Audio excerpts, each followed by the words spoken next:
Hello students, welcome in this class. और आज की क्लास का हमारा जो टॉपिक है होने वाला है वो है टू के प्लेस पर सो दैट का यूज़। बहुत ही इम्पोर्टेंट टॉपिक है और स्पेशली आपके बोर्ड एग्जाम 10th 12th में अधिकतर डू एस डायरेक्टेड में पूछा जाता है। ठीक है, तो ऐसा सेंटेंस लिखने के बाद आपको ऐसा डू एस डायरेक्टेड में निर्देश या डायरेक्शन मिलता है, rewrite the sentence using so that in place of too. ठीक है, तो कैसे करते हैं इनको, आइए हम देखते हैं। ठीक, तो पहला सेंटेंस जैसे आपको लिखा है तो आपको आंसर लिखना है। तो पहला सेंटेंस है he is too weak to walk. ठीक, आपने स्टार्ट किया ही, पहला वर्ड, फिर दूसरा। जैसे ही आप ये टू देखते हैं टी डबल ओ वाला, उसके प्लेस पर आपको लगा देना है सो। उसके बाद लिखना स्टार्ट करना है, कहाँ तक, जब तक ये सेकंड वाला टू नहीं मिल जाए। इस टू की जगह आ गया, इस टू की जगह हम लगाएंगे दैट। ठीक है, और दैट लगाने के बाद अब हम समझते हैं अब क्या करना है। इतना तो बहुत आसान है। ठीक है, तो अब आपको करना ये है कि स्टार्टिंग में जो वर्ड था उसका प्रोनाउन आपको लिखना है। तो एक्चुअल में स्टार्टिंग में ये जो ही है प्रोनाउन ही है। तो अगर कोई प्रोनाउन है जैसे ही, शी, इट, दे, कोई भी, तो ये वर्ड एज इट इज़ यहाँ लिखे जाते हैं। सिर्फ अंतर इतना होता है कि कैपिटल में होगा, यहाँ पे स्मॉल में स्टार्ट करते हैं। ठीक है, एच इसका कैपिटल में है और इसको स्मॉल में करते हैं। पहला काम। ठीक, दूसरा काम क्या करना है, दूसरा काम आपको ये करना है कि इस सब्जेक्ट जो आपने लिखा, कहाँ से देख के लिखा, यहाँ से ही देख के लिखा, अलग से तो नहीं लिखा। इसके बाद आपको दो वर्ड का यूज़ अधिकतर मिलेगा, करना ही है, वो है कैन या कुड का। ठीक है, तो अब वो डिसाइड कौन कैसे करते हैं हम कि कैन का यूज़ करें कुड का। तो आप यहाँ देखेंगे तो यहाँ अगर इज़ एम आर, क्या याद रखना है, अगर स्टार्टिंग के सेंटेंस में तीन वर्ब आपको दिखती हैं इज़ एम आर, तो आपको कैन का यूज़ करना है। तो यहाँ पे इस के कारण हम किसका यूज़ करेंगे, कैन। तो ये हो गई सेकंड इन्फॉर्मेशन या सेकंड चीज़। पहली क्या भैया, यहाँ से सब्जेक्ट लेना है, इसका प्रोनाउन लेना है, दूसरा कैन लगाना है, कोड लगाना है, ये डिसाइड करेगी। अब एक और चीज़ आपको यहाँ पर है ध्यान रखनी है या सीखनी है, याद रखनी। कैसे, कैन के बाद हमें नॉट लगाना है कि नहीं लगाना है। क्यों लगाना है वो बात की बात है, लेकिन लगाना है कि नहीं लगाना है वो कैसे पता चलेगा कौन बताएगा। तो उसका भी तरीका है। क्या तरीका है, तो भाई ये जो ऊपर आपने टू के बाद जो बीक वर्ड देखा, ये जो बीक वर्ड लिखा हुआ था, दिख रहा था बीक, ये टी डबल ओ टू वाले टू के बाद में जो वर्ड दिख रहा है बीक, इसको आप समझने की कोशिश करो। आपको इतनी समझ होनी चाहिए कि ये जो वर्ड है ये नेगेटिव मीनिंग देता है या पॉजिटिव मीनिंग। नेगेटिव मीनिंग से मतलब क्या है कि ये आपके किसी ऐसे गुण को बता रहा है जिससे आपकी कमी का बोध होता है, या कुछ ऐसे गुण को बता रहा है, या ऐसे इसका भावार्थ निकल रहा है जो आपकी एक अच्छाई को बता रहा है। तो वीक होना आपकी कमी को बता रहा है, तो कमी को बताने वाले वर्ड को हम नेगेटिव वर्ड कहेंगे। तो अगर ये नेगेटिव वर्ड है तो नेगेटिव वर्ड होने के कारण हम नॉट का यूज़ करेंगे। राइट, तो अब आप समझ गए कि क्या किया कि इसके बाद कैन कहाँ से आया और नॉट क्यों लगाया। नॉट क्यों लगाया, नेगेटिव वर्ड होने के कारण। उसके बाद आपको क्या करना है, उसके बाद जो टू है, टू के बाद जो वर्ड था, जो भी वर्ड है एज इट इज़ लिख देना है। तो यहाँ आपके सेंटेंस में था वॉक, तो हमने लिख दिया वॉक। राइट, नेक्स्ट सेंटेंस देखते हैं और अच्छे बेहतर तरीके से समझने के लिए, और समझ में भी आएगा। हमने सेंटेंस का आंसर लिखना स्टार्ट किया। तो पहला लिखा था रमेश, लिखा था बॉस, और जैसे ही हमने इस टू को देखा हम ये जानने लगे कि इसकी जगह हम लगाएंगे सो, और उसके बाद क्या लिखा है वो ही लिखेंगे। उसके बाद जो सेकंड वाला टू है उसके प्लेस पर हम लगाएंगे दैट। अब यहाँ तक आने के बाद हमें पहला काम क्या याद रखना है कि ये जो सब्जेक्ट है हमारा, इसी सब्जेक्ट से रिलेटेड हमको यहाँ प्रोनाउन लिखना है। ये नहीं करना कि रमेश है तो रमेश ही लिखना है, नहीं। रमेश क्या है, एक लड़के का नाम है, एक इंसान पुरुष का नाम है। तो पुरुष के लिए है ना, मैस्कुलिन जेंडर के हिसाब से यहाँ पे क्या आएगा, ही। ठीक है, पुरुष के लिए ही लगता है और महिला के लिए शी। तो यहाँ पर इसका प्रोनाउन क्या आ गया, ही।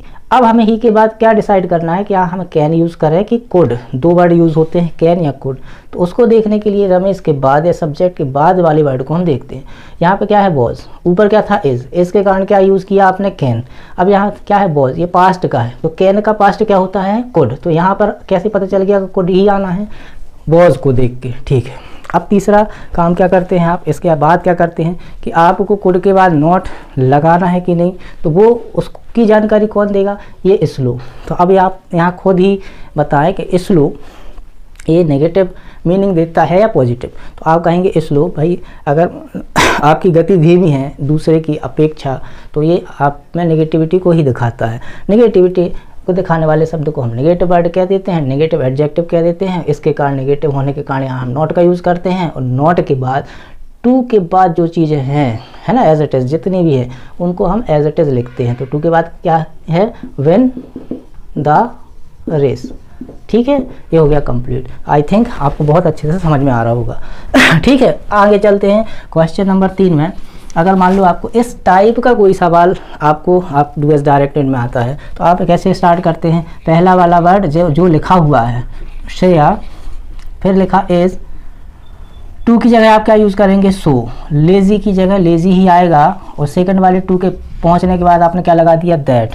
ठीक है, दैट के बाद आप श्रेया के हिसाब से प्रोनाउन देखेंगे तो क्या आएगा, शी प्रोनाउन। अब इस को देख के हमें क्या याद आया कि कैन, इस MR आएगा तो कैन। अब हमें इस लेज़ी वर्ड को देखना है, तो लेज़ी जो वर्ड है ये भी तो नेगेटिव है, लेज़ी मतलब आलस्य को दिखाता है ना। अब यहाँ पे कंडीशन ये है कि आपको इन छोटे छोटे वर्ड की मीनिंग पता होनी चाहिए, तभी आप सही कर पाएंगे। अदरवाइज़ आप ऐसे ही करते हैं तो चांसेस हैं कि आपसे गलती हो, लेकिन ऐसा नहीं है कि पूरा गलत हो। अधिकतर आपको नेगेटिव वर्ड ही अधिकतर देखने को मिलते हैं। ठीक है, नेगेटिव वर्ड ही अधिकतर देखने को मिलते हैं, तो आपको कैन या कुड के बाद नॉट ही अधिकतर लगाना है। यदि आपको इन वर्ड जो हमने लिखे हैं या जो भी आते हैं ये आप पहचान नहीं पाते हो, या इनकी मीनिंग नहीं मालूम कि ये नेगेटिव है या पॉजिटिव। ठीक है, ठीक। तो अब यहाँ लेजी नेगेटिव है, नेगेटिव के कारण हम यहाँ फिर से नोट लगा देंगे, और टू के बाद जो भी लिखा है उसको हम एज इट इज लिख देंगे, फिनिश हर वर्क। ठीक, नेक्स्ट सेंटेंस देखें आप, तो आपको समझ में क्या आएगा कि बॉयस है, तो बॉयस से ही स्टार्ट करेंगे। उसके बाद आर, तो आर लिखेंगे। टू आया, टू जैसे ही आया तो हमने लिखा सो, फिर लिखा काइंड, तो ये आ गया काइंड। फिर टू की जगह लिखा दैट। अब हमें क्या लगाना, दैट के बाद ये जो बॉयज़ जो सामने सब्जेक्ट था उसका प्रोनाउन, तो ये बॉयज़ क्या है, प्लूरल है, इसका प्रोनाउन क्या होगा, दे। अगर एस नहीं होता, बॉय अकेला होता, तो उसका प्लूरल प्रोनाउन क्या होता है, ही। लेकिन जब बॉयज़ हो गया बहुत सारे, तो उसके लिए प्लूरल प्रोनाउन क्या होता है, दे। अब दे के बाद अब आर आया, तो आर के हिसाब से क्या आता है, कैन। अब नेगेटिव नॉट लगाना है कि नहीं लगाना, और कहाँ पर जाएंगे हम, काइंड के ऊपर।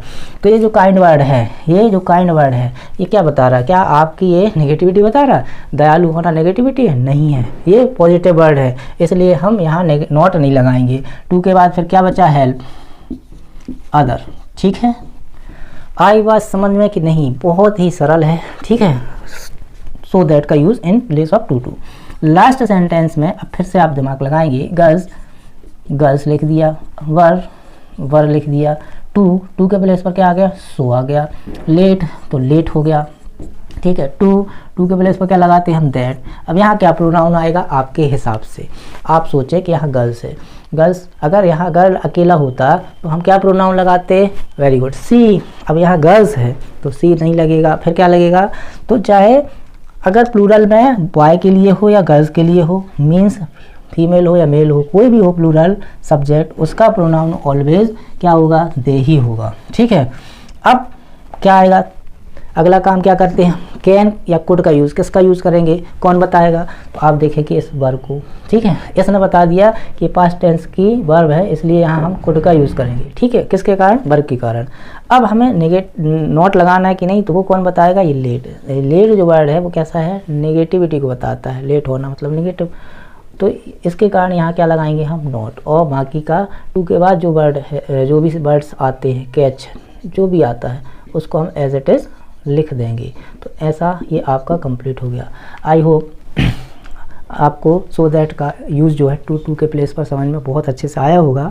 इससे पहले सो दैट के प्लेस पर टू का यूज़ और भी जो do as directed, important do as directed की वीडियो हैं, उनका लिंक आपको आसानी से मिल जाएगा, तो उनको भी आप देखें। और ऐसे ही सरल तरीके से और भी डू एज डायरेक्टेड इंग्लिश के बहुत सारी चीज़ें सीखने के लिए चैनल को सब्सक्राइब करके रखें, वीडियो को लाइक करें और शेयर ज़रूर करें।